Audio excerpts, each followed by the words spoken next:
Howdy, Earthlings. There's just something special about monster collection games and media. I don't know what it is about these games that make people go absolutely bonkers for them, including myself. Maybe it's the intelligent and cute mascot design. Every Pokemon is clearly so well designed, and any one of them could have been a mascot for the entire series. I mean, even some of the lesser Pokemon are so iconically Pokemon that they alone could stand as a mascot. Maybe it has something to do with that primal urge in all of us to collect and hoard. Who's to say? But this formula has worked 1,000 times over, and not just for Pokemon. There were Spectrobes, Fossil Fighters, Digimon, and lots more. Well, let's talk about those, and a lot of the ones we haven't heard of. I'll be going over this Iceberg, but I'll be skipping the duplicates and indies unless the duplicate is substantially different enough to warrant covering. There are just way too many indie monster catchers out there now, and this Iceberg is already long, but the indies and fan games being tossed in there just feel like padding to make the Iceberg seem more dense than it is. For example, they have RE Summon on there. The game has 3 reviews on Steam, and Essentials isn't even out yet. It feels kind of cheap to go like, oh yeah, here's a super obscure Pokemon-like game. It's obscure because it's not out yet. That feels a little silly. Besides, this Iceberg is 2 years old now, so this isn't an up-to-date list anyway. Here's what the Iceberg looks like without all the indies and additional entries from multiple franchises, like how Inazuma 11 is on there twice because of a second series when it's still the same franchise and still the same, thing. I also want to make videos on most of these, so you'll probably see a super in-depth one of these sometime. Let me know which ones you're interested in. If you're new to Icebergs, the idea is simple. We start at the top, where all the basic and common knowledge is, and as we go down the layers, we get into the deep, dark, weird, and obscure. Remember that this is an Iceberg made by a human, and they might not have every single monster catcher on the list. I know I caught a few and added them on there. If you know of any that I might have missed, please put it in the comments. But this is a long video, so I'm going to put a quick thank you to all my Patreons at the beginning of the video, right now, on screen, who, help fund videos like this. And let's get started. Layer 1, Basic Knowledge. This is the layer that even your grandparents know about. When Peepaw gets too old to remember his family members' faces, he'll still be able to recognize Pikachu and Joey Wheeler. Pokemon. You all know this one, your dog knows this one.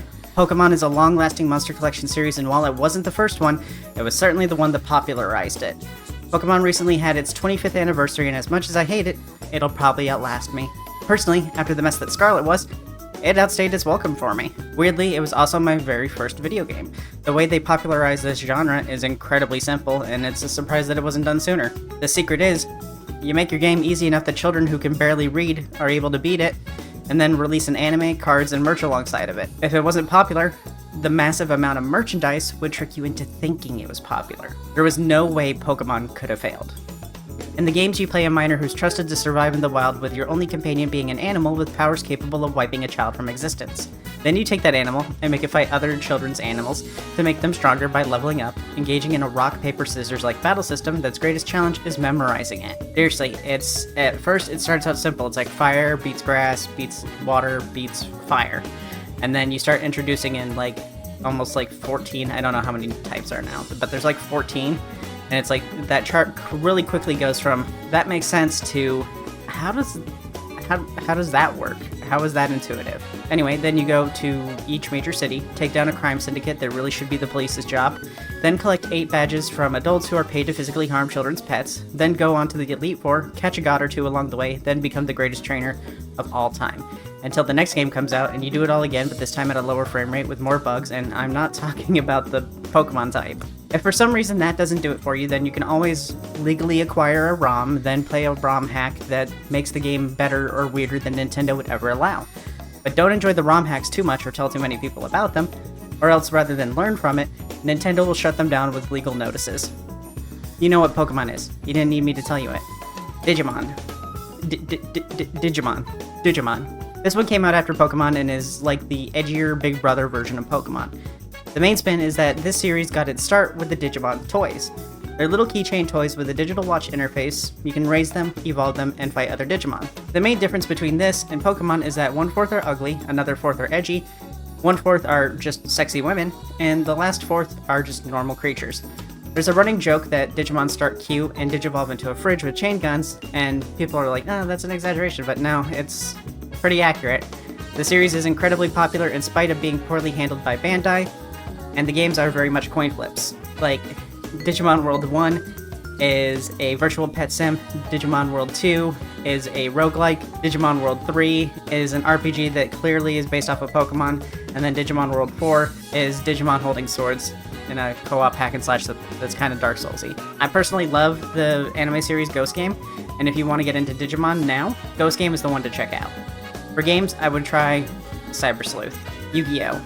This is technically a monster collector, but I don't think many would count it as such. Yu-Gi-Oh! Has always been exclusively about the card game, which is only one of the many games that actually appear in the manga. But the card game was most easily marketable, and, well, they were right about it. Konami isn't publishing games anymore and make all of their money off of pachinko machines and Yu-Gi-Oh! Cards. In Yu-Gi-Oh!, you collect cards and you use them to duel other players, the main goal of which is to reduce the enemy's health to 0. You do this by defeating your opponent's monsters, then attack their life points to 0, based on the attack value. The game used to have rules, but really, all the rules are on the cards now, and it's heavily oriented around combos and chaining. There are a lot of issues with the game. One of the issues, it's near impossible to get new players into it. It's expensive to get to a competitive level, and unlike card games like Pokemon and Magic, you can't build a successful deck from each booster release. Each release works more like a patch to fix or improve certain archetypes. So to play, you need old cards that might not be in print, and new ones that make those archetypes better. Both are likely to be expensive. Starter decks exist, but when paired up against anyone with a custom deck, you will almost 100% lose.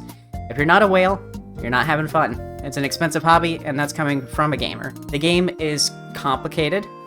Pendulums, XZs, link summons, synchro summons, fusion summons, ritual tune, etc. The game started with the rule that you can't summon anything higher than 4 stars without sacrificing.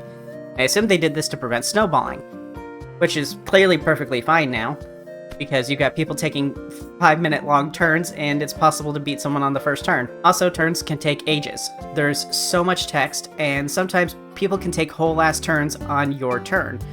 Alright, I special summoned from my hand onto the field since I summoned 3 hours later. another 4-star monster summon, and I actually don't have any space on. Alright, it's time to attack. Okay.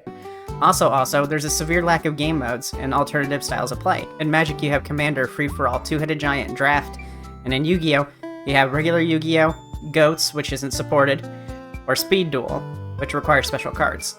You straight up cannot do Draft in Yu-Gi-Oh!, so there's not a reason to buy boosters. Everyone buys singles. The most fun I had with it was when I was playing YGO Omega and the cards were all free, so I could play with what I wanted without spending, and I'd play against my partners.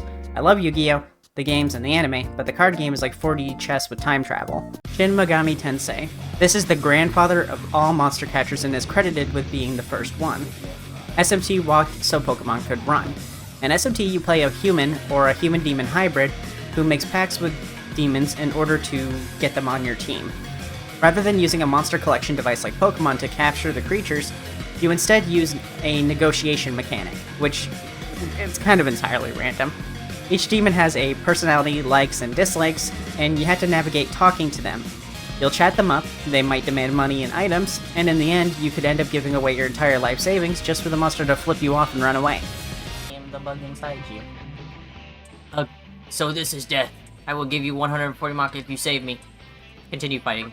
My luck has run out. You don't want him to join you? No. Goodbye. It also features a monster fusing mechanic where you can combine various creatures into new, more powerful ones that inherit the attacks of their parents. The monsters aren't made up, imaginary ones like Pokemon and stuff like that. Most of these come from mythology and folklore, so you're bound to recognize a lot of them. SMT is a hardcore JRPG that features lots of farming. Hey Mabel, you've been farming for 2 hours. Maybe it's time to do it. I will find you and I will take you out of this world. Dark mysterious stories, challenging combat, and if you're looking for a more adult take on monster catching in a post-apocalypse, check out SMT3 Nocturne featuring Dante from the Devil May Cry series, or SMT5, but get the PC version because the Switch one runs like a PowerPoint presentation. I don't recommend the old ones because they have aged pretty poorly. Beyblade, Beyblade, let it rip. For some reason, the Iceberg creator specifically put Metal Fusion up here as the first one rather than Beyblade as a whole, then put Beyblade, the franchise as a whole, down a layer. I don't think there's any drastic difference between the series that makes one more of a monster collector over the other, but Beyblade is another toy that took the Pokemon route to making fat stacks. They released games, toys, merch, and an anime alongside each other for the maximum cha-ching. In Beyblade, the series follows miners who play a game of spinning tops, but the tops are all anime, so they're cool, edgy, and not your grandpa's dreidel. The toys are made of plastic and separated into multiple pieces, making up the top as a whole. Depending on the series, you can swap out the base, core, frame, and face, or even more. Each of these parts are differently shaped and have different weights, which can affect how your bay performs. Then you pop them into the launcher, find a bathtub or a bay arena, and rip the cord, launching them into the arena. The last bay still spinning wins. It's an incredibly fun toy, and the anime has just the weirdest lore, like how Moses used a Beyblade to part the Red Sea. The monster collection aspect comes from collecting the different parts, but also Beyblade cores house the spirits of a monster inside. Persona. Previously, this one was on a lower layer, but I brought it up here to the first one because I know more people who know what Persona is, but haven't heard of SMT. Persona is a game like SMT where you contract demons, but the twist is the game's out-of-combat functions. During the day, you play a student who is trying to pass and get into a good school, and build relationships and stuff like that. And at night, you battle demons with your special demon called a persona. Each teammate has their own persona who functions uniquely, and is associated with a specific tarot card. Your character, the main character, is the Fool Arcana, the Wild Card, the Blank Slate, the start of the journey, and just like your Arcana, your Persona is also a blank slate. You're able to contract monsters you find in dungeons to join you as your Persona, meaning you have much more control over your role in battle. But everyone plays it the same. You fuse demons until you get one that covers all the elements, because the combat system has this element system where if you hit an enemy with their weakness, they become vulnerable, and after you hit each enemy with a weakness, you do a special rush attack that does a lot of damage. Also, you get an extra turn each time you hit a monster's weak spot. So really the game incentivizes you having one monster that has all the elements. I think the only reason this series is more renowned than SMT is the modern anime style that makes it more digestible, and the unique school life demon-slaying balance. SMT is almost always in the post-apocalypse and is a darker and grittier game, but has a much more original art style. Meanwhile, Persona looks like a slice-of-life anime. This is kind of confirmed because Persona 1 and 2 were slept on, then 3 looked like this, and suddenly everyone's a fan. Personally, I haven't met a Persona fan who's actually finished the game besides me, though. I didn't mean to sound so bitchy with that. I'm just saying, I've never met a Persona fan who's actually finished a Persona game. There are some more series made by the same company, like Digital Devil Saga, and an MMO that's been shut down called Imagine Online. I won't be covering those, but they do work similarly. Level 26, you can probably fuse some new Personas. Not Personas, demons. She's attacking me because I called them Personas! Layer 2. This is the layer that your parents might know about because you've asked them for the toys before.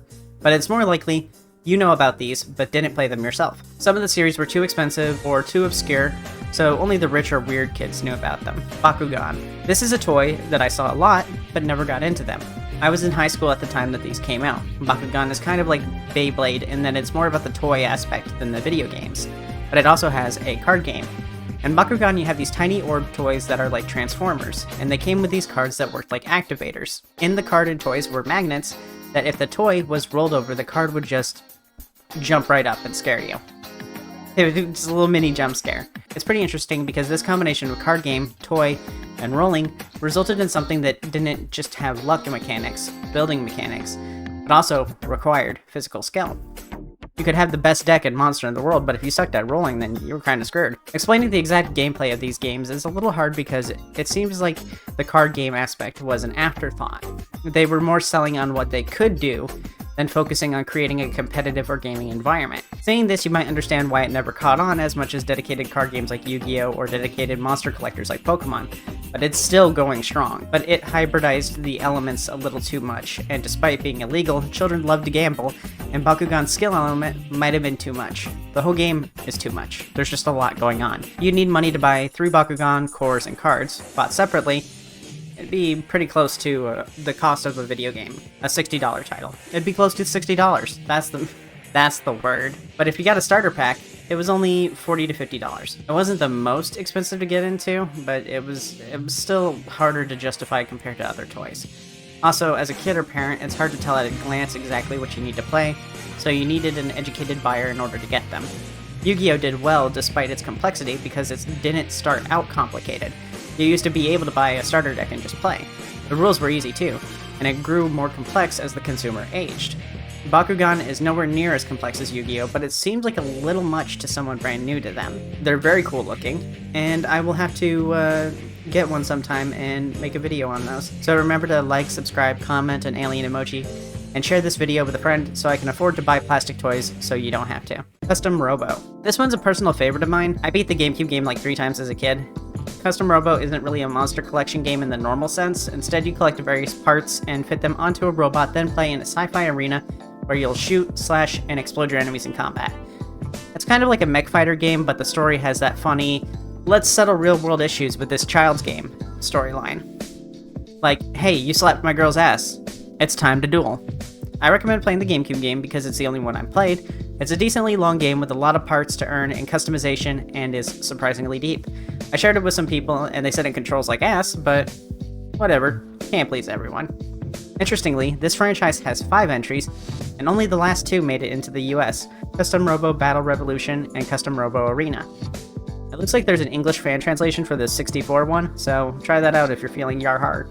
Fossil Fighters. Here's one I've been meaning to play for a while. If you know this one, it's because of Jaden Animations. This is a 3-game franchise where you play as a dripless young boy who revives fossils to engage in cockfighting. I was going to say dino cockfighting, but I just remembered that dinosaurs evolved into birds, so dino cockfighting would be like saying cockfighting, which might confuse or arouse some of you. Speaking of cockfighting, here's today's sponsor, Adam and Eve. Just kidding. So, in order to engage in your unsexy cockfighting, you need to resurrect large bones by rubbing and blowing them. What? That's what you do. You rub them with the stylus and blow into your mic. Then they're revived as Vivosaurs, your Saurian Pokemon like stand-in. If you were a dinosaur kid like I was growing up, then this game is probably perfect for you, just based on the excavation gameplay. But there's combat too. You pick a team of 3 Vivosaurs, then they're placed into one of 4 zones. The attack zone always has to have a Vivosaur in it, 2 support zones, and an escape zone. The dinos in the support zones will take less damage than the one in the attack zone, and they're there to activate support effects and can only attack the Vivo in the opposing attack zone. The one in the attack zone deals more damage and can hit opponents on all zones, and the escape zone is so you can swap Vivos around, and you have to wait 2 turns before your attacker swaps into the support zone. This is to prevent frequent switching. As turns go by, you generate FP, which is used for moves. There's also an element system. Rock, paper, scissors, of course. It's not exactly intuitive, and there's a reason why people talk about the excavation portion more than the actual combat. Dungeon Dice Monsters. This one is part of the Yu-Gi-Oh universe, but it's different enough from the card game to warrant talking about it. If you want a big, in-depth description of this game, check out Game Boy Lad's video where I got most of this info from. The fact is that you can't really play this anymore. The physical game is just out of print and super expensive, so the only way to experience it is via the GBA game. I actually had it as a kid, but no one else did, so these collected dust and got thrown away probably. Lost in a move or something. In Dungeon Dice Monsters, you played with the classic Yu-Gi-Oh monsters in a board game-like setting, where you'd use dice to perform actions and build the game board. This game required a lot of equipment to play. Imagine Bakugan, but you needed 15 Bakugan a player, a game mat, and 2 abacus. Yes, it came with and required an abacus to play. I know Yu-Gi-Oh has always been about that ancient Egypt vibe, but maybe this one should have stayed in Aten's tomb. This made the price to entry absurd. The thing they dared to call a starter set only came with 4 figures and cost $20. This meant that you needed to spend $80 just to play, and now money, that's $150. Back in the day, $20 is the most you could squeeze out of your parents, oftentimes. I often had to wait for steep sales just to get a game, so spending $20 on an incomplete experience was a hard sale. It's even harder of a sale when you had to convince someone else to do it too. For just $20, you could buy yourself a starter deck for the card game. For $80, you could buy 4 starter decks and hand them out to your friends. If you want to experience what this game would have been like, you can always play the Game Boy Advance game, which was cheaper than the physical game. You could have bought 2 copies for the game for the same price, and play with your friends that way. Then when you realize that this game mode is painfully slow and kind of boring, you can trade them in and get the cards. Part of me wants to see this make a comeback, but the other part of me knows I'd never buy it if it did. Layer 3. Getting weird. This is where things are going to start getting a little weird. Many of these had TV shows and game tie-ins, but your attention was too focused on the main three, Pokemon, Digimon, and Yu-Gi-Oh! To care. Yokai Watch. This delightful and bright series is about monsters called yokai that are based on yokai from Shinto. Shinto is the native religion of Japan with a heavy focus on polytheism and animism, meaning multiple gods and believing that objects have souls. The yokai are specifically demons, ghosts, and ghoulies. You might be familiar with a few of them like the Nekomata or the Dodomeki. The Nekomata are domestic cats who grew old and became Nekomata, creatures who roamed the mountains killing and eating people, but some depictions show them as more intelligent. Dodomeki is my personal favorite. A woman who steals too much will grow arms that are very long with bird's eyes all over. I really want to get a tattoo of a bunch of bird's eyes on my arms. I think that would look really neat. Anyway, in Yokai Watch, these monsters can be the cause of a lot of problems, so in the anime, they make friends with them and try to undo their curses. The yokai can be blamed for just about anything, even a divorce. I really like this anime because of how well it handles adult topics like divorce and death of a pet in a way that a child can understand. For example, Jibanyan is a cat who was run over and now dedicates his afterlife to taking revenge on any trucks that pass the street he died on. Despite being very cute, having fun games, and all around being very good, it didn't do well over here. It could be a matter of cultural difference. Yokai Watch does involve a lot of Japanese culture and probably didn't translate well over to American audiences. Typically, I wouldn't use that as an excuse, but you're going to hear it a lot as an excuse throughout this video. Because lots of Americans enjoy Japanese media, but the anime in Japan outperformed Pokemon for a while. They had a best-selling book for that year, and it was a book of all the yokai. You know, just a picture book of all the yokai, and the movie was the top grossing since 2004. It was huge in Japan, but a few months after its launch in the US, only 400,000 units were sold. Only 400,000. That's capitalism, baby. Sell 400,000 copies and say it was a failure. Meanwhile, 400,000 views on a video like this would keep me from starving. People also say it was a lot of pressure caused by the pandemic. The best way to fix its problems, though, is to say, go support Yokai Watch. Watch the anime on a streaming app, buy some merch, and get the games. You can't really get the games because there are no new copies left, so instead just buy me a Jibanyan plush and send it to me. Taiko no Tatsujin Rhythmic Adventure Pack. I consider myself a fan of the Taiko no Tatsujin franchise, as much as one can when you can't stream it or post it to YouTube since all the music is copyright, so as a content creator it makes it hard to justify buying it and how they keep releasing the games but not including the drum kit peripherals with them, but a fan nonetheless. So I was pretty surprised to find out they had a monster collecting game, and it's super cheap too. Only 30 USD. And there's two of them. In TNT Rap, you play 2 taiko drums, and you travel through time trying to fix things. As you go, you collect teammates and battle in random encounters. Battles are essentially playing Taiko no Tatsujin to a handful of tracks. Some of the drawbacks from what I've seen is that the battles are too easy, so you'll often finish a fight before the first verse is over, meaning you'll hear the same opening minute to a song 100 times before the game is through. But it's cute, silly, and you can get Jibanyan as a character, so that's a huge plus. I can't say much as I haven't actually played it, though. Mega Man Battle Network. I am a huge fan of this franchise, but it's not a monster collector. In Mega Man Battle Network, you'll play a young boy who carries around his Digivice that has Mega Man inside. You use Mega Man to battle on a 3x6 grid that's split down the middle. The combat is real-time, only pausing when you use a card to activate a strong move. You don't collect monsters, but instead collect cards and chips. The story is pretty standard for the monster collection genre, so in that aspect I definitely get it. You participate in competitions, stop bad guys, and solve all your problems with battles. I very much recommend playing them, and they're all pretty good. But if you prefer roguelikes, you can try One Step from Eden. It's the same thing, but more complex. The community for Battle Network is also very strong, and they have online fights with each other despite the games not getting a new entry in 16 years. But they recently released a collection pack for PC that has the first 6 games, plus their variants. So I recommend you buy that instead of emulating, because buying it tells them, hey, we want more of this. Monster Rancher. This one is low-key kinda nuts. Monster Rancher has never been a successful franchise or game, as far as I know, but it has some very interesting quirks. None of these monsters are super cool or eye-catching. They're all very much weird or gross. It did everything it was supposed to, though. Games, merch, TV show, and even had a very unique mechanic in its video game, but it never really took off. See, Monster Rancher wasn't your typical monster collector or battler. You'd get a monster, raise it on a farm, train, then send them to a tournament where they'll participate in auto battles. The game was done in seasons. But the interesting mechanic I mentioned was on the PlayStation. The developers realized that they could open the disc tray while the game was running and put in the wrong disc. Yeah, you could. Nothing's stopping you, I guess, but why? Well, they turned this very weird thing that only a grandparent might accidentally do into a major game-defining mechanic. Now when you open up the disc tray, put in the wrong disc, then take it out and put the correct one back in, you get a monster based on what's on the CD. Genius, revolutionary, amazing. A gimmick that gets tired after the third Weird Al CD you put in your PlayStation. But how do I read a CD on this? Now you can see the limits of this gimmick.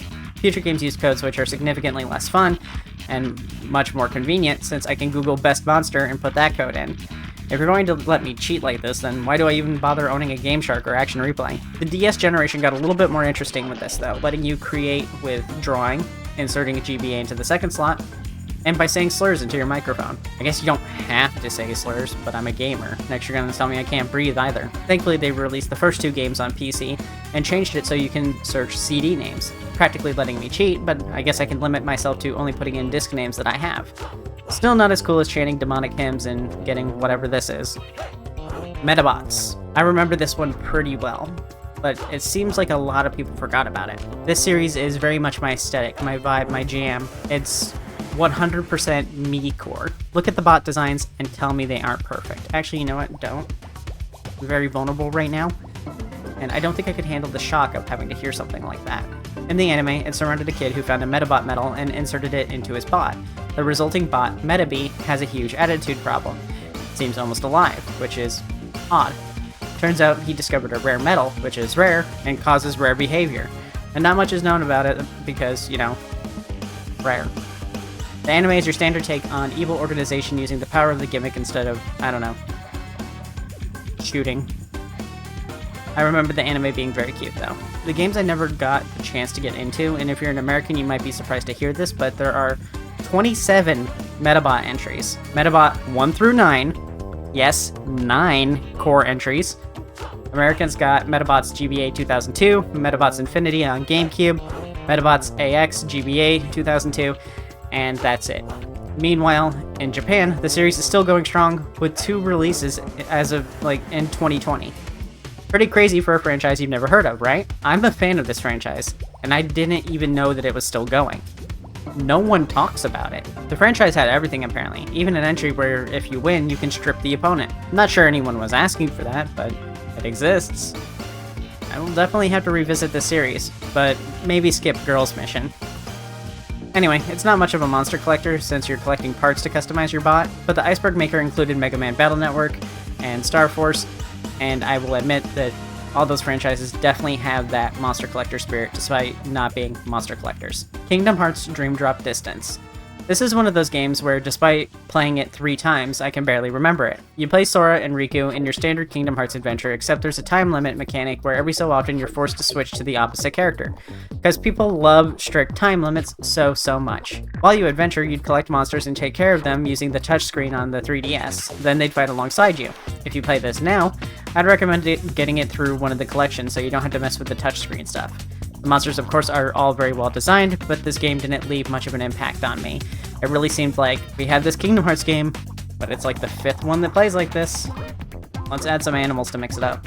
Viva Pinata. I loved this show and its games. Viva Pinata was a cute comedy cartoon rendered in 3D, following the lives of various Pinata creatures. The monster collecting games were pretty unique as well. In them, you'd maintain a farm, grow plants, add features, and attract Pinatas to your yard. Then you try to have things in your garden that would make them want to move in permanently. If you want to see a fox pinata or a chicken pinata, then this is a great game for you. But also, you could also probably just Google that. B-daman Crossfire. I genuinely know nothing about this game besides its name. I once heard a commercial for it in a retirement home from a different room once. Apparently they have full episodes on YouTube, so I don't think the company cares too much about it, but a lot of these that I'm going to talk about are going to have full episodes uploaded to YouTube. Let me know if you've ever actually watched the anime. It based on appearance, and it doesn't look great, sorry. Basically, B-daman is a toy that fires a marble from its chest, but that would be underselling just how cool these toys can actually be. Each shooter would start as a simple base, then you'd get parts that you could snap onto the body, making the toys highly customizable. If you're familiar with Gunpla, then you were effectively kit bashing to make a custom character. Kit bashing is when you take parts from other models and add them to another build to make them more unique. It's actually a really creative idea, and I bet this did really well in Japanese audiences where things like Gunpla were much more common. The actual gameplay of it is you'd have a variety of minigames that you could buy to have them play. Most of them were target practice, but in the games and anime, you do a lot of 1v1 battles. The GBA game doesn't look too bad. I might actually try it, but only the games because the toys are very much overpriced in the US, despite being made of very cheap plastic. These toys used to cost less than $10, and now they're selling for 4 times as much. No one wanted these in the past. Why do you think they'd sell that well now? Are they just hoping that all the nostalgia YouTubers are going to buy them up? That might actually happen, actually. Layer 4. Lol, what are those? We're starting to get a little obscure now. Inazuma 11. Yeah, I've never heard of her either. It's apparently a soccer anime where kids summon mythical creatures to land goals. The show goes really hard. It's just kind of nuts. Like, imagine the absurdity of Kill la Kill, but times it by 2 and take it 100% seriously. This junk is such an obscure deep cut that even Wikipedia is like, fuck it, I don't know, man. It apparently had 16 games. They appear to be football adventure RPGs with random encounters. It's real time until you choose to activate a move, like Battle Network, and then it plays out moves and cutscenes. It goes so incredibly unnecessarily hard. You will definitely see a video on this one. I am not a fan of sports. I mean, look at me. But I'll play anything that's an RPG. I don't see the monster collector aspect, but I do appreciate being told that this exists. Chaotic. I remember when this came out. Chaotic was made and produced by 4Kids TV, the channel that the majority of these Monster Collection shows first aired on in the West. They were so tired of supporting other Monster Collection shows and not getting a piece of that pie for themselves, so they made Chaotic, a TV show Monster Collector with a card game tie-in. Just looking at it immediately gives the Hello Fellow Kids vibe, and overall it's a very unattractive looking show. But that's just me. Although I did ask a few other people and they're like, wow, that art style's ugly. But at the time, I remember groaning and changing channels when it came on. I was just more into the anime style at that time. Interestingly, the card game existed before the show in the form of a Danish card game, and they localized it in the US and made a show for it. The plot of the show is kind of like the Greed Island arc in Hunter x Hunter. Boy likes game, friend says we can be in-game, boy gets code that put him in-game, boy puts code in, boy in-game now. The characters would travel the world and scan monsters that would let them turn into monsters and then fight in the arena by turning into said monsters. But unlike other card game shows like Yu-Gi-Oh!, it was very accurate when it came to teaching you how to play. In Yu-Gi-Oh!, if you watched the first couple of seasons and tried to play the game based off of what you saw there, no. It wouldn't work. The game just doesn't function like that. The card game for Chaotic at this time was pretty interesting. During this time, the internet was starting to come into more homes, and Chaotic jumped on that aspect with their show and game. You could use your codes to get the cards and play the game online. Though just like the show, you could transfer your physical collection to a digital one. It gave the cards more substance or sense of permanence than Yu-Gi-Oh! Or Pokemon. Yu-Gi-Oh! Did similar with their cards, allowing you to put their serial codes into the Game Boy games to unlock the cards. Eventually, Konami realized that they'd make more money if they sold you the cards a second time on the online games. So while Chaotic was ahead in this regard, it wouldn't have been very successful with this model, because why would you ever buy the cards? You could just look up the codes online and unlock all of them. That probably sounds super cool and generous, but what if I told you that all the card stats were randomly generated? Yeah, but that piqued your interest. This meant that even the same 2 monsters could have different stats. Imagine what that would do to the meta of a game like Yu-Gi-Oh! Imagine like the second-hand market, like how much that would affect the prices. Imagine getting like a secret ultra rare, super rare card, and you're like, yes, finally I got this. And then it's got the worst stats ever out of like all the ones that are available. Devastating. While some aspects were a little derivative, the story was trying to stay close to the established card game, so it had some interesting aspects to it. The designs were also super impressive. But the monsters, not the show. The show was terrible looking. I wasn't seeing designs like the monsters anywhere else. Like the Edge is very edgy in design when compared to its peers. But I think at this time, a lot of people were tired of new monster catching shows coming out every week. The cards are more expensive now than when they came out, but not that much more expensive, so maybe I'll take a crack at it and get a starter deck or two sometime. Monster Hunter Stories. Monster Hunter is a series known for its hard combat and farming. It's not a series meant for everyone. I love it, but I also understand that its combat is too slow for most people, but that speeding it up would also ruin what sets it apart. Monster Hunter Stories is a spin-off series that sets out to be a much more enjoyable series for those who are more casual amongst its fan base. It's a turn-based RPG that involves the collection and taming of various Monster Hunter beasties. What sets it apart from other monster collection games is the monsters are obtained from getting eggs from nests.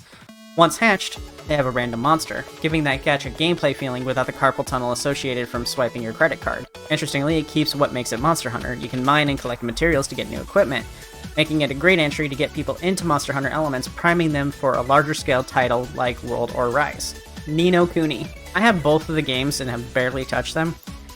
The first Ni no Kuni is about the protagonist coming to a fantasy world that needs their help, and it's a beautiful game, being made in the Studio Ghibli art style, invoking a sense of wonder and whimsy with just its aesthetic.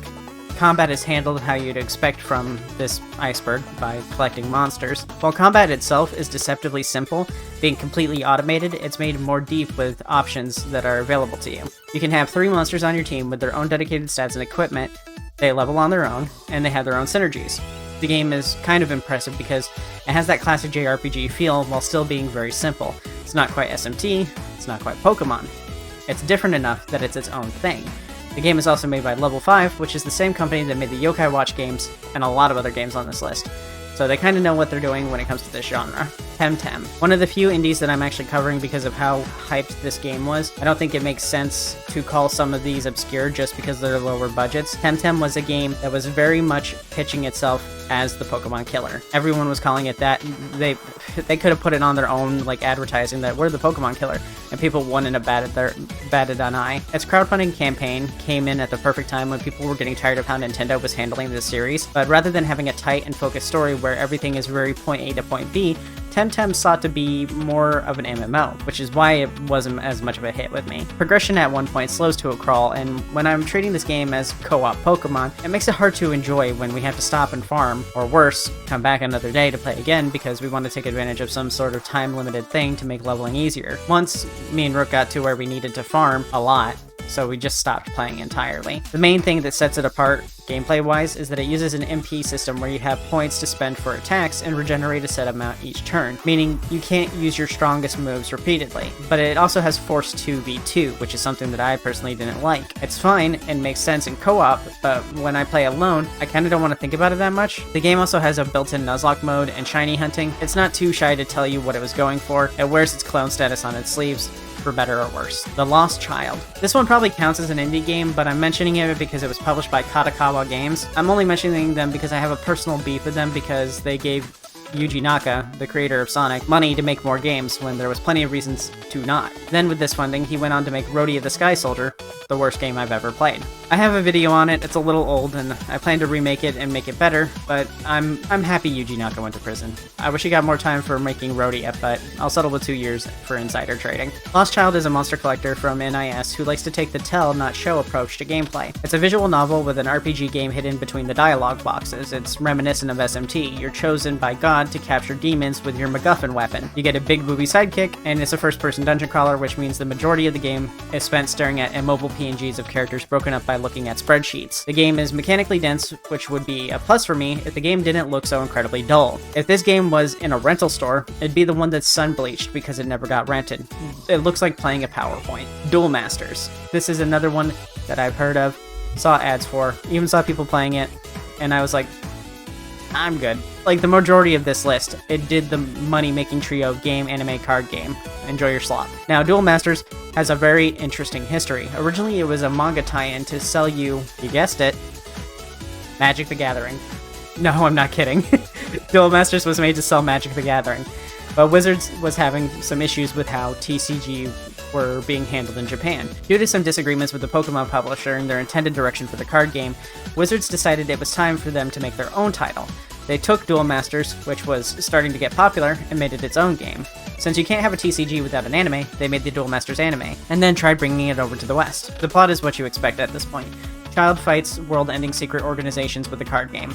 Similar issue to Yokai Watch, Franchise did well in Japan, didn't do well in the US, people blamed the bad dub and bad marketing. The way the game works is a lot like Magic and Pokemon with tapping, untapping, summoning sickness, energy resources, and stuff like that. But the unique part is when you do a direct attack to the enemy, you hit an enemy shield card, which is like a Pokemon prize card. The shield is flipped, resolving any effects, then gets discarded if it has an effect, or added to the hand if it didn't have an effect. If you attack your opponent directly and they don't have any shield cards left, you win. So it's very similar to the Pokemon prize card mechanic, except you don't have to defeat monsters to get rid of the prize cards. There are a bunch of alternate win conditions with specific cards, but that's the gist of it. The shield mechanic is what piqued my interest about the card game because it looked very unique, but I didn't have the money to go spending on anything but video games. It's very quirky, and I like how it artificially puts a time limit on the game. Cardcaptor Sakura. When writing the script for this, around the final layer, I learned about Angelic Layer, an anime and manga written by Clamp. Clamp is an all-women's manga studio that made manga like Cardcaptor Sakura, Angelic Layer, and Chobits. But I thought it was pretty weird that Cardcaptor wasn't on the list of this Iceberg. But I don't think Cardcaptor is that obscure or that much of a secret, so I put it here at a higher layer. Cardcaptor is about Sakura, a young girl who has her everyday life flipped around with the accidental discovery of a magical book in her father's basement. The book is called The Clow, and inside it holds a deck of tarot cards called The Clow. Once she opens it, the cards are released and disappear, freeing monsters around her city. From the book comes a small, winged lion creature called Cerberus, who tells her it's her job now to get the cards back. But he intends to help her, and empowers her with a wand and powers. Cerberus is great. Peak mascot design here, simple, cute, explosive personality. He was designed to be loved, and he absolutely is. Never met a person who hated Cerberus. One of the neat aspects of the show is the costume design. In most Magical Girl shows, the costume design is integral in the same way that it's super important in other superhero shows like Kamen Rider or Power Rangers. So you really need a neat and catchy design that'll hook the audience, but one they simultaneously won't get tired of after 100 episodes. In shows like Kamen Rider, they fix this by changing themes every season. In Cardcaptor, they fix this by giving her a new outfit every time she goes on the hunt for one of the clowns, so practically a new outfit every episode. Unfortunately, this was during the early 2000s, and American studios were dicing up and changing anime to localize them, so while a lot of the same emotional beats are there, it's not the same. In the English version, they tried to present it more of an action show, which sucks. The show was clearly made for a specific audience. Stop trying to please everyone so much that it turns the show into generic mush. I absolutely love tarot cards, magic, witchcraft, and all that stuff, so this show would have been my thing. But even at that young of an age, I was obsessed with video games, and anything I had went towards video games. I also didn't have cable. Layer 5. What the hell is a Monsuno? Yeah, completely lost on this layer forward. I never heard of any of this junk. Mega Man Star Force. Imagine Mega Man Battle Network set even further in the future, but instead of playing on the usual field, the field is rotated and makes it look like a third-person shooter and feels more like a bullet hell. Monsuno. This is a weird one. Monsuno was very late to the Monster Collector card game fad. A whole 10 years late. If I was too old to play with Bakugan when it came out, then you can imagine how old I was when this came out in 2012. I was 21. To be clear, I don't think there's anything wrong with adults enjoying toys and media intended for children. I was just in that phase where I wanted nothing to do with children's stuff. I was too busy forging my identity as an adult. Anyway, it had an anime and a card and figurine game like Bakugan. The lore is that they combined rocks and animals with the power of science. Super interesting, I'm sure. Someone found it super interesting. The toy is sort of a mix between b-daman and Bakugan. The creatures fold up a bit, and then you squeeze them into a tube, and then you launch them out of the tube. Tubular. The Monsuno had stat cards, and then you'd mix them with a traditional card game deck. The toys are a mix of expensive to suspiciously cheap online, and you can still buy the booster packs on Walmart's site. I'm sure you're all scrambling to walmart.com to get Monsuno toys. Funnily, this dedication to tubes and spinning them resulted in some toys that we got that were just metal tubes that you spin. The idea for the toy isn't terrible, many fidget toys do make great toys, but I think you really needed more time to cook with this one. All of these felt like first drafts, and it's way too derivative. It's just a worse Bakugan. Dinosaur King. I'm going to tell you about this, and you won't believe me. Dinosaur King is an anime with a card game tie-in that involved you buying cards to swipe into an arcade machine. Even in 2005, arcades were not common in the US, especially after the 90s. They kind of just went extinct, like dinosaurs. And the arcades weren't going to drop cash on a machine like this. It was based on another game called Mushi King that functioned the same way, but with an insectoid focus. Mushi King is mentioned at the bottom of this iceberg, but apparently it was successful enough that they thought dinos would be a hit too. This is only more well known. because it had a anime that came to the US by the same name. I don't know why, because the arcades were never in the US, so I don't know who they're trying to sell to, if the anime doesn't have a toy to sell. I don't know what was going on there. I can't show you much about the anime, unfortunately, because they love their copyright strikes, despite people having uploaded scenes and whole episodes. Seems like they're more content to bury this one than have people become interested in it again. I really like the mascot from the anime, though. Really cute. Dragon Quest Monsters. This game had a recent release, and I saw some people accusing it of being a Pokemon clone. And while it's inspired by Pokemon, this franchise is almost as old as Pokemon itself, with 13 entries since its launch in 1998, giving them plenty of time to iron things out and create their own unique systems and angles. This series is a spin-off from Dragon Quest, and the stories in them often feature a character from one of the other mainline entries. Dragon Quest has such cool, unique, and adorably designed creatures that it only makes sense that this series would eventually have a title dedicated to these creatures. It's more like your traditional style JRPG with a party combat system, but you recruit monsters, making for a lot of party options. In the most recent title, Dark Prince, you can command the monsters directly or set their strategies and leave it up to them. It's pretty generous with capture, requiring no balls to catch them, and should you fail to capture them, there's a chance that they'll rise from getting obliterated and request to join your team. Since you're so strong and powerful. Another one real quick, Suikoden. Dragon Quest Monsters reminded me of Suikoden. Suikoden is kind of a monster catcher, but it was a JRPG where you could recruit up to like 100 additional like characters, and they all had different ways of playing. So it was very much a monster collector, except you collected humans to fight for you. And there's a sequel too, and I'm doing this on the spot, not scripted, so I don't know what else to tell you. Check out Suikoden. It's an old game, very easy to emulate now. World of Final Fantasy. I had an absolute blast with this one. People who watch my streams know how much I love Final Fantasy, and like I said with Dragon Quest, when you have cool monster designs, it only makes sense to make a monster catching game. Being made by Square, they know how to make an RPG, and they really nailed it with WoF. Those 50 hours breezed on by, and I was super sad when I beat it because I ran out of things to do. I just wanted to keep playing. The combat system is unique too. You fight in a turn-based JRPG combat in which you, of course, collect monsters, but you stack them according to their sizing for synergistic Towers of Doom. Basically, you stack the monsters, and it combines them into a totem pole of characters. You'll attack less frequently, but when you stack, you make a sort of custom super character. If you haven't played this, you are 100% missing out, beyond a doubt missing out. Buy it now, so that they'll make a sequel. Ignore the one that they announced for mobile. I don't count mobile games. I said a sequel, not a cash grab. Slug Terra. I had no idea what this was going in, and I was super surprised by it, but Slug Terra is a show about slugs being launched out of a gun. The slugs can transform into powerful monsters, but only if they go faster than 100 miles per hour. This is honestly a hilarious concept, and sounds like the setup for someone's funny D&D campaign, funny moment story. Instead, this game came about because the creator was trying to make a series for boys, and boys love guns, but guns being targeted towards children wouldn't fly in most countries, aside from the US. So instead, they thought, what if the gun was like a Nerf gun, and it launched something instead? This show was put on Disney, so the disguise the gun adopted was effective, at least enough for them. Slug Terra, of course, had toys. You couldn't have a TV show and not have toys. I have no idea if there was a game centered around these toys, but this release was 10 years after the beginning of the Pokemon craze. So I wouldn't be surprised if there wasn't a card or tabletop game. There was a mobile game. Even though the show idea is a bit ridiculous and funny, I really like the design of the slugs. Gastropods just don't get enough love these days.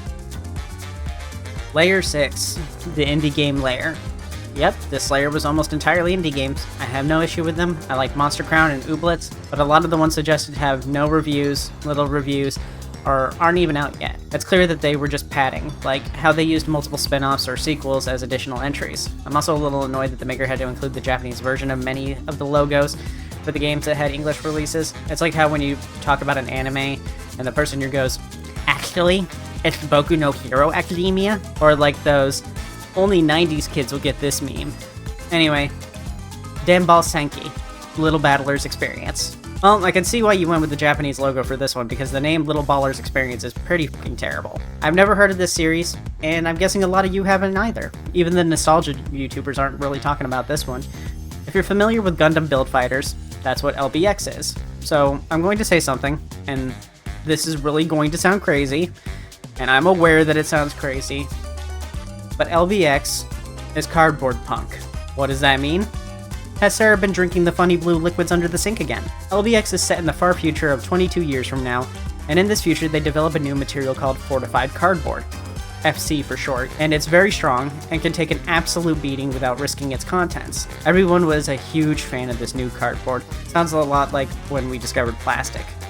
I wonder if any of these kids have micro cardboard swimming around in their bloodstream. This cardboard was adapted to make arenas for LBXs, a previously banned toy because of how badass, cool, and super destructive they were. Since the creation of these new cardboard-clad arenas, the popularity of LBX rose again. LBX are essentially gunpla, little models pieced together and kit-bashed into custom robots that they use in a competitive battling sport. You can see where I'm going with this. It became so popular that all disagreements were handled by it, but it actually makes sense in this world. In this world, an LBX can send you back to the lobby. You're done.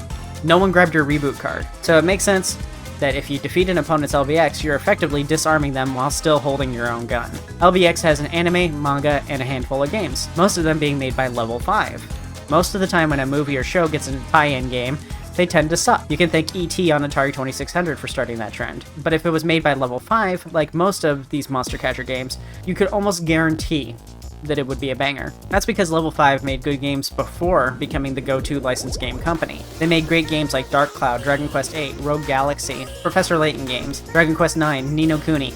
I could keep going. This is a team that knows how to print gold. They're even working on an Inazuma 11 game in current year. Don't know who asked for it, but they're making it. Back to LBX. The game that came to the States is pretty good. You get to experience what the anime is about and also like simulate it and, you know, put yourself in their shoes. You make these robots and add parts to them, mixing and matching what you want, and all of the parts make an actual difference on your performance. Each part has a multitude of stats, allowing you to build that perfect LBX to fit your style.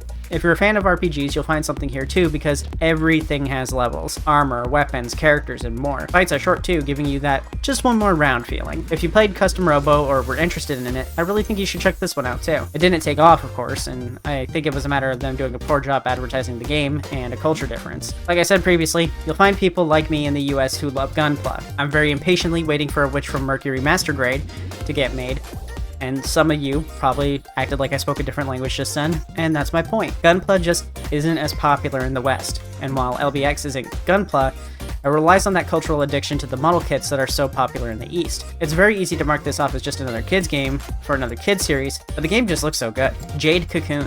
This one isn't much of a sleeper hit anymore since Josh Stripe talked about it. Love that guy, could seriously listen to him talk all day. Anyway, Jade Cocoon is a monster collection game more akin to SMT. You capture minions, purify them, then fuse them with others to make stronger monsters. The fusion system is incredibly robust, using procedural generation to make a near infinite number of combinations. Like Ni no Kuni that came way after it. It had some influence and help from Studio Ghibli in making cutscenes, and it's just a very nice looking game for its age. The game is a beautiful mix of edge and creepy monster design, since they're all bugs, and bugs are kind of creepy. The voice acting is pretty nice too, with a lot of recognizable voice actors even 25 years later. The story is about a silent protag whose father disappeared. Your father was a cocoon master who has the ability to turn monsters called minions into companions. It's now your turn to be the cocoon master. The game doesn't hold up the best because of tank controls and an overwhelming beginning. It takes quite a while before you actually are able to play, and by then you have a glossary of words to memorize and process. It's just a lot of info all at once. Overall, reviews were pretty mixed. Lots of 6s, lots of 8s. Check it out if you like retro games and you're patient. Despite the super long intro, the game is actually only 14 hours long. It also has a sequel that was received a little better. Lost Magic. Oh hell yeah, I remember this game. I totally forgot it existed, then this reminded me. No one else is talking about it on YouTube either. The game was developed by Garukata Studios, who also made Magic Pen Gel and Graffiti Kingdom, a monster game that is like Amazing Island, but with Pokemon combat. Interestingly, Amazing Island, Pen Gel, and Graffiti Kingdom are on the Iceberg, which is weird. They had 30 indie games, with most not even being out, but not these games that are very much Pokemon-like. Lost Magic is a sort of RTS monster collection game that has you drawing glyphs to cast spells. Depending on how accurately you draw the symbols, they become more effective. I played this when it came out, which is a couple decades ago, so I don't remember really any of it. Maybe I'll revisit it. It was pretty poorly received, with most reviews being around a 5 out of 10.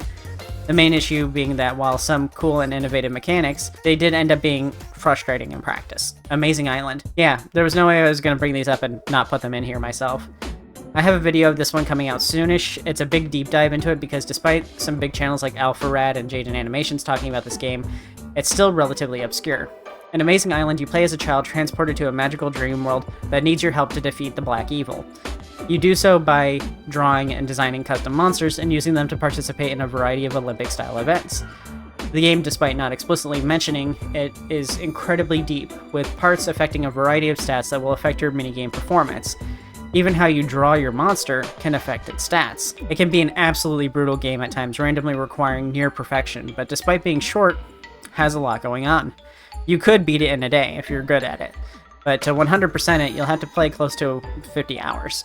There's even a little card game built into it that you need to hook up your Game Boy up to your system to play. Make sure to sub so you don't miss my big video on this, because I do go over the Game Boy aspect too, and not a lot of people have talked about the Game Boy thing. Magic Pen Gel.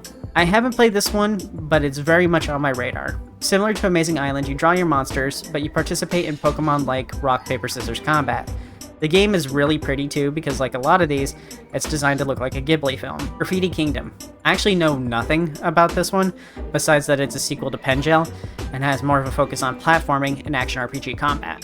Zatch Bell. Another one that I saw a lot about, but never actually checked out for myself. To be fair, as a kid, this looked really stupid to me. A cartoon about a doll child thing launching lasers out of its mouth. The show is about a boy genius who thinks that no one likes him because he's too smart to be related to. In reality, he f***ing reeks. Sound familiar? His father sends him the doll child thing, Zatch, as a way to maybe get him to stop sucking. Zatch is what is known as a Mamoto. Mamoto are fantasy creatures that live in their own world parallel to ours. You know, kind of like the Fae, like from Celtic folklore. Every 1,000 years, they need to select a new king, and they do that by releasing 100 Mamoto into the human world to duke it out. They do this by having a human buddy sling spells from their book. Only one can win, Hunger Games style. So often, fights will just pop out of nowhere. Like Zatch and Kyo can be vibing and bam, some assholes come in to ruin the vibe. The dynamics Zatch and Kyo have work pretty well because Zatch wants to be a kind and good king and put an end to this fighting. Kyo sucks and really needs to have Zatch rub off on him. I'll have to watch more of this when I get a chance. It does actually seem interesting. Zatch had video games and a card game and didn't get much of a foothold in the US. As you can tell from a lot of these that I've covered, the reason a lot of these failed is because they all came out at the same time in the US. Zatch can say all he wants that he's not competing with these other franchises, but everyone only has so much money and so much time.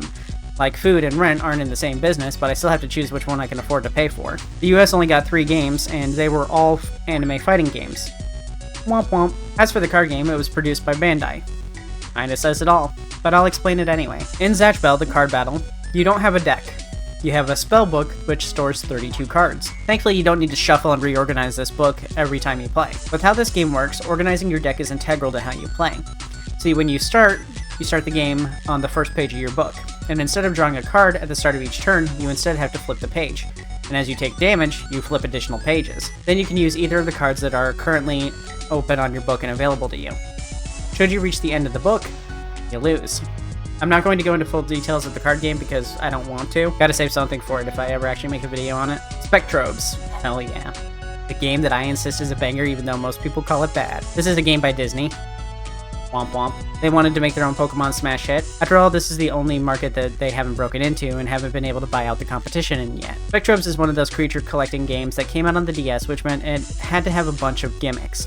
Like Fossil Fighters, you'd use your stylus to unearth, and then you'd wake up your creature by shouting into the mic. Disney wasn't trying to innovate, they were trying to make money. Disney has a pretty long history of taking other people's ideas when they can't come up with something new. Like how they built their animation and movie empire on the backs of public domain works, but when it was their turn to enter the public domain, they paid off a bunch of politicians in order to protect Stupid Mouse, so they could make a few more bucks off of his already rotting corpse. Anyway, Spectrobes is neat. The story sucks, you crash land on a planet and must defeat aliens called the Crawl, but you're only able to do it with your super duper special monsters. I like the combat and the monster mechanics, buy it used or emulate it. Disney is a monopoly and has way more than enough money now. Layer 7. Telefang. Battle of Giants, Dinosaurs. This is a deep cut. There are almost no videos on this series, and if there are, they're all recorded from a camera pointed at a DS screen. You kind of know the story already. If you want to make a Pokemon-like game but don't have the time or money to come up with an original design, you use dinosaurs instead. This is a weird one though, so you can pick a dino to play as, then you wander the world looking for fossils. No fossil excavation minigame, they're just a collectible you pick up. Then you fight other dinos to get eggs. After enough fossils and eggs, you get a new playable dino. Combat is kinda silly. You pick a move, then you trace a shape, then how well you traced it is how you decide the damage. There are a million other kinds of minigames that they could have included and chose for this, such as tapping, timing, rhythm, spinning, but they chose Trace a Line. I can imagine this game gets boring really fast. Mobile Phone Beast Telefang, aka Tai Denju Telefang. People marked this one up as a Pokemon clone, and while yes, it could easily be marked up as such, it did have some unique aspects as well. The game refers to its creatures as Denju, but Telefang is sitting right there. So I'm just gonna call them Telefang. It's a way better name, Telefang. They're Telefangs. Anyway, the style and combat were very clearly heavily borrowed from Pokemon, but do you have any idea how small a sprite sheet is? Characters were 16 by 16. There wasn't a lot of room, so it makes sense to copy player sprites. But the game also came bundled with a Game Boy Color attachment called the Power Antenna. You'd snap it on, and it would light up every time you get a call in the game. If you're familiar with Tamagotchi, it's akin to the constant beeping when it's hungry. It's effectively a pager for your Game Boy, and if you don't know what a pager is, way to make me feel old. But it's a thing that back when cell phones were new, you'd have a little box you'd clip onto your waist, and then when people call it, the name and number would show up on the pager, letting you know how to, like, that you needed to go find a telephone and call them back. A little backwards, but the alternative was very expensive and very large, heavy cell phones that were the size of your forearm. The tie-in of a pager with your Game Boy made sense because Telefang was a creature collection game centered around a cell phone theme. The game starts with you visiting an ancient tree and a cell phone. The hero phone rings from inside it. You answer it, and you're isekai'd into the Telefang world. The monsters you meet here log themselves into your hero phone with their own personal numbers. Other than that, its combat is similar to Pokemon, with each Telefang having its own type, but their moves don't have a type. They have the type of whatever monster they're already on. So say Pikachu's an electric type and Pikachu uses Slash. Typically Slash would be a normal type move, but if it was, if it was Telefang, Pikachu's Slash move wouldn't be normal type, it would be electric type. Each Telefang only learns 4 moves: offensive, support, and Denma attacks. Some will learn 2 offensive moves that are the same stats, which means that there isn't a difference between the 2 moves since they don't have their own personal types. So the combat is very shallow and oriented around switching out a lot. The really weird part of the combat is that you can only have one Telefang with you, so you actually can't switch out. But you can use your telephone to call in more Telefang in combat for support, but they can take a few turns to arrive. So this kind of sucks because it discourages you from trying new monsters. You'll most likely find one you like and stick with it forever, since switching out means re-leveling or their stats are too low to survive long enough to call for backup. They tried something different though, so they should be commended for that. Invisimals. Invisimals is a gimmick game made for the PSP and played with the iToy, or something like the iToy. The iToy was a revolutionary toy at the time. It came out before the Wii, Move, and Kinect, and the gimmick was simple. Use a camera to play your game. These games were often used to promote physical activity when concerns about childhood obesity was at its peak. Mom and Dad couldn't convince you to touch grass, so they bought you an iToy to get you to at least stand up. But Invisimals wasn't about the physical activity. Instead, it was an augmented reality toy akin to Pokemon Go, before you inevitably just shut off the camera feature. You'd use the toy to scan your room to find a hidden invisible animal. Then when the signal is strong, you'd put down your trap card. This would make an arena pop up and your Invisimal would participate in combat against the hidden creature, or you engage in a minigame against the creature. Once combat starts, you press the cross, circle, square, or triangle buttons to do moves. To capture the creature, you just slap your hand down on them. At this time, this gimmick was kinda nuts. You weren't seeing this anywhere else. The only problem is that it could only be played with the PSP camera, meaning buying used wasn't an option. I can't find a price for it, but you have to think and assume it was more than just a regular game. And they had a lot of PSP bundles too. I think pricing and being stuck on the PSP was the main reason that the series didn't take off. The reason the gimmick works so well with Pokemon Go is because everyone has a cell phone. Scanners. Originally this wasn't on the Iceberg, but Invisibles made me think, oh wow, this sounds kind of like Scanners. Scanners was a toy I personally had, and it was kind of like a Digivice toy and Tamagotchi that had been out for more than 5 years at this point. The idea was cool though. You had your scanner, and you used it to scan barcodes. Then you'd get an item or battle a monster. Then there's a chance you'd get an item or you'd get to battle a monster. I think the idea for this toy was a way for shopping trips with children to be a little more bearable. Instead of asking for a new toy or for expensive brands of food that they didn't actually need, they could scan the stuff that you pick out and put in the cart. The problem was, most of the time, the barcodes didn't result in anything. Even if successfully scanned, the barcode wouldn't reward anything. What would have fixed this is a random generator that gives a random reward, even if it can't scan it right, but I'd still love to get one of these again. but it'd be cheaper to get an organ replaced at this point. Robopon. You're probably thinking, oh, Pokemon but robots, as if we haven't seen that 20 times already on this iceberg. Well, Robopon's a little weirder than that. Robopon is a monster catching game that released on the Game Boy Color a couple years after Pokemon Red and Blue. So they came after Pokemon, of course, but they beat Pokemon to the Game Boy Color. But it only beat Gold and Silver to the Game Boy Color in Japan. When it was released in the US, it came out a month after Pokemon Gold came out on the Game Boy Color, which is probably what killed it in the US. You'd be surprised just how much of a game's release schedule can affect these sales. Battleborn, for example.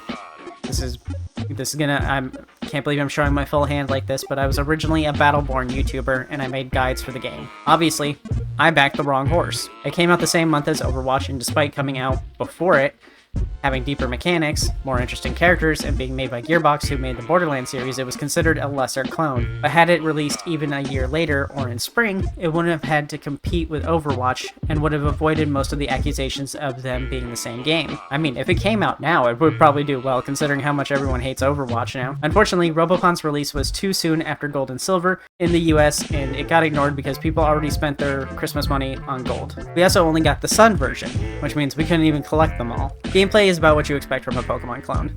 Turn-based RPG combat with a focus on rock, paper, scissors elemental gameplay, catching creatures, dogfighting, and solving all your problems with this world's gimmick. Where the combat is different is the equipment, or software, as the game calls it. You can equip several different pieces of software that function similarly to gear and equipment of other JRPGs. You can even unlock a new secret move with the correct combination of software. Also, everything had really big breasts. Like, really, really big breasts. Speaking of stacked, look at this cartridge. This also had a built-in beeper to let you know when timing-based events were going off. If you want to learn more about this series, you can check out Melody No Surname's video, who has a 4-hour-long video on the franchise. Layer 8. Finally. Finale. Mushi King. It's pretty common knowledge that the creator of Pokemon, Satoshi Tajiri, got the idea for Pokemon from his childhood. He'd go outside, scary, and collect beetles to pit against other beetles. Super cool. The other kids did this apparently, and they'd have their beetles fight. So Pokemon was based on the bug collecting scene in Japan. Mushi King takes monster collecting and battling inspiration from Pokemon, but brings it back full circle with its arcade game, anime, video game, and virtual pet, Mushi King, the king of the beetles. We've already talked about Mushi King, the arcade game, when talking about Dinosaur King, and Dinosaur King was meant to be a reskin of the game featuring dinos instead of bugs. You put in your coins, and the machine will dispense a green beetle card and an orange skill card. Then when Please Scan shows on the screen, you'd swipe your beetle on the card reader. Then choose the red, yellow, or blue button, with them each standing for hit, pinch, or throw, respectively.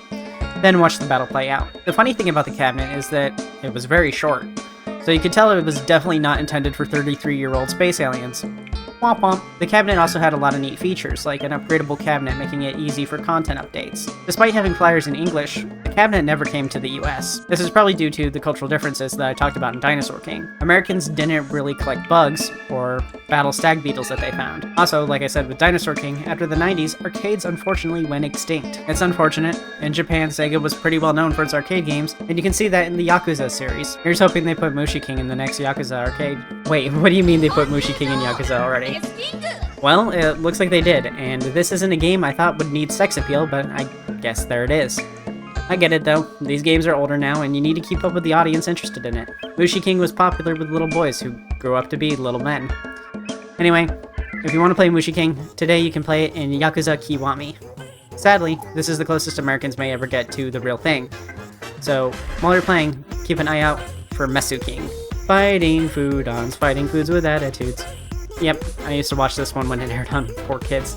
The plot is your typical anime monster collector. One day a king asked which of his meals would win in a fight, so the head chef brought him a magical meal ticket which brought these meals to life. Now master chefs cook their best meals and turn them into foodons to fight for food mastery. The better meal makes a better beast. The show is goofy, funny, and full of puns. It had a couple Game Boy Color games and a Wonder Swan game, but I don't think they got localized, which is a shame.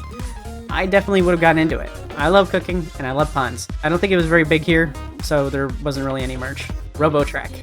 This is a game made by Quintet, who is known for making some of the best RPGs on the SNES, like Illusion of Gaia and Terranigma. But remember how I said, SMT is often credited with being the first monster collector. Well, Robotrek actually did it first. In Robotrek you build robots with a great level of customization, and you use them to participate in RPG combat. You can customize and distribute stats, put equipment on them, customize their color palette, build them, name them, build custom attacks. It's near 100% design freedom. I don't want to look too much into it and spoil it for myself because I'm definitely going to check it out later. Battle Claw. Never heard of this one, and it doesn't even have its own Wikipedia entry, but it had a collectibles game, so we have to check it out. Battle Claw is a series about the most popular beast fighting game in the world, according to them, because it doesn't even have a Wikipedia entry. Young hero Tai and his new teammates create powerful beasts not only to fight in Battle Claw competitions, but also to save the world from an ancient evil. Stop me if you've heard this summary before. First thing I have to say is that the cartoon reminds me of the first season of Chaotic, in that it's ugly. So let's talk about the toy instead. Battle Claw is a card game that takes the Bakugan and Monsuno approach to gameplay. You have tiny figurines called Jinlin, and their color matches one of the 5 elements, with some being duo-colored and wild cards. You collect them by launching your Battle Claw at them, and the ones you collect, you can use as a resource to make monsters. So imagine Pokemon TCG, but instead of just playing an energy card, you had to throw a grappling hook to get it from a pile of them. Either that sounds really awesome to you, tedious, or really dumb. Once you summon a creature, the goal is to defeat 3 of your opponent's monsters to win the basic version of the game. Like Bakugan, it has an advanced play mode. Does this sound terrible? Yes, but it's still better than whatever Monsuno was doing. I get the idea. It's like a crane machine, and in its execution, it's better than Monsuno. In the basic game, we only needed 3 beast cards, 3 Jinlin, some tokens, and our claws. I imagine you could probably get this for $20. But for advanced play, we needed a deck of 9 beast cards, 4 action cards, 4 power-up cards, shuffle, draw 5, and play up to 3 of the monsters. Then each player brings 7 Jinlin to play. Each player needs a mandatory 5, 1 of each color of the Wu Jing. That's the 5-color element board that I mentioned earlier. The last 2 Jinlin can be any color you want. Then play resumes as normal with the goal of defeating 4 of your opponent's monsters. So you can probably figure out where they make their money. The claws, randomized booster packs, and randomized Jinlin packs. These are surprisingly very cheap. So I may do a video in the future where I play Battle Claw. I'll have to do it soon, because eventually these things will go up in price. Not from demand or anything, but just because I reminded people that they exist. Angelic Lair. I swear I've seen the logo for this before, but I don't recognize any of it. Angelic Lair is a manga and anime series by Clamp, the same studio that brought us Cardcaptor Sakura, Chobits, and a third thing. Angelic Lair's anime was made by Bones, who made Wolf's Rain, Soul Eater, Space Dandy, My Hero Academia, Mob Psycho, The Bad Full Metal Alchemist, and then The Good Full Metal Alchemist, Brotherhood. Interestingly, Angelic Lair is in the same universe as Chobits. The story is the protag, Misaki, who moves to Tokyo to live with her aunt. Upon arrival, she sees the latest hit toy, Angelic Lair, playing out on the big screen. The game is 2 custom-made dolls controlled by either player's mind, where they duke it out on a battlefield called a lair. Misaki wants to play Angelic Lair, and after some convincing from a stranger, she decides to make her own angel and play. Unfortunately, the series really never had any toys or game. It did have some dolls, but while many reviewers loved the show, some gave it negative reviews because it was basically an advertisement for a toy that didn't exist. Kinda shows you how capitalism-brained everyone was even back then. I can imagine being a kid at the time, though, and falling for this series only to find out that I had no actual way to play the really cool game on screen, so I can understand being, upset about that as a kid. But at the same time, it would have sucked if this show got beaten to death by corporatism, and instead of 1 or 2 seasons, we got dozens. But I think a girl's version of Gunpla or something like that would have done really well at this time. I know usually I'm very against heavily gendered toys and stuff like that, but I think that angle really could have helped. Monster Racers. This is a video game only game. Can't call it a series. It had 1 game. And Monster Racers, don't confuse it with Monster Rancher. People are upset that there isn't a new Monster Rancher yet. But in Monster Racers, you collect and raise monsters, then train them to participate in a racing game. Instead of combat, we have races, and they function like left-to-right, side-scrolling platform games. Since there isn't any fighting, the stats are a little different, being more oriented around racing mechanics. So speed, thrust, power, spirit, and stuff like that. Each of the monsters also have abilities to give the edge in a non-battle. To make them better racists, you'll have to train them. You do this by obtaining monster orbs and giving them to your monster, or by winning races. As they are consumed, the orbs, not the monster, the orbs increase their stats. But this stat screen is also a sort of RGB or hex color picker, so as their stats grow, you can customize their color. It's nice to have the option to stand out, but this is the only game I've seen do this in this specific way. But they also have shinies, so I don't know. The shinies are also interesting too because they don't just change color palettes, but also have improved stats and different elemental affinities, making them perform and function different from their, normie counterparts. The elemental differences work more like terrain differences. For example, a fire type can more easily navigate past fire-related obstacles. It even has breeding, wild monster catching, random encounter races, and lots more. It seems like a really well-developed and thought-out idea, and I definitely do want to try this one. I have no idea why it failed. Monster Kingdom Jewel Summoner. Another one with very little info on it. Jewel Summoner is a turn-based monster collector RPG for the PSP. The setting is a world where monsters were hunted and imprisoned in devices called jewels. Once they're in jewels, they become tame, allowing jewel summoners to use them against other monsters. The main story is about getting vengeance for the main character whose mother died to a monster. It was received with 6s and 7s.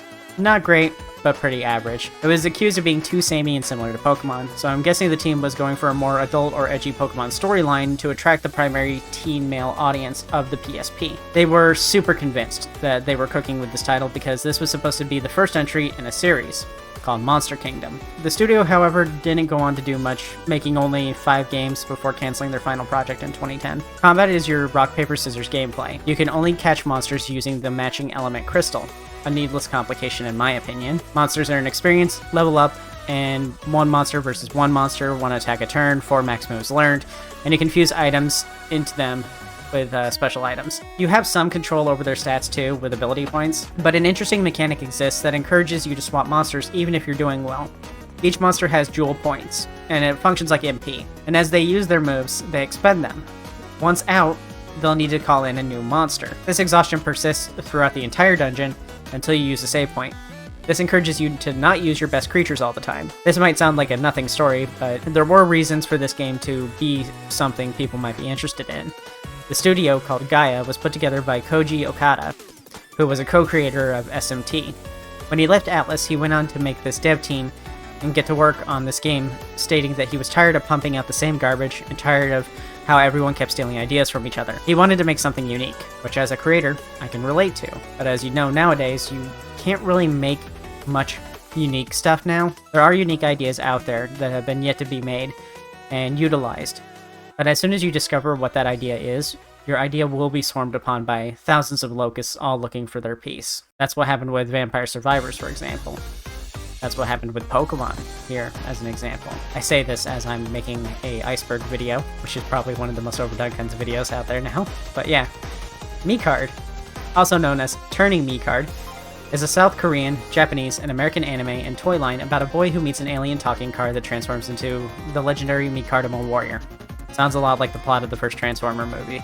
Anyway, others are out there collecting them now too, so the lead character, Jason, has to master every weapon, attack, and ability before the others do.